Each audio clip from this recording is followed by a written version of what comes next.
integrate Docker with Jenkins for building and deploying containers, follow these steps. Install Docker. Ensure Docker is installed and running on the Jenkins server. You can install Docker by following the instructions on the Docker installation guide.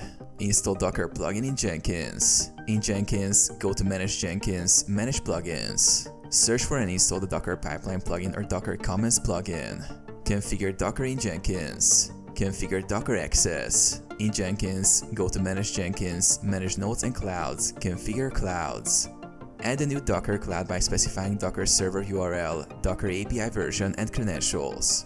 Create a Jenkins job. Create a new pipeline or freestyle project.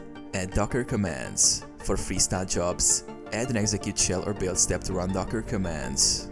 For pipelines, save and build. Save the Jenkins job and trigger the build. Jenkins will execute Docker commands for building and deploying containers.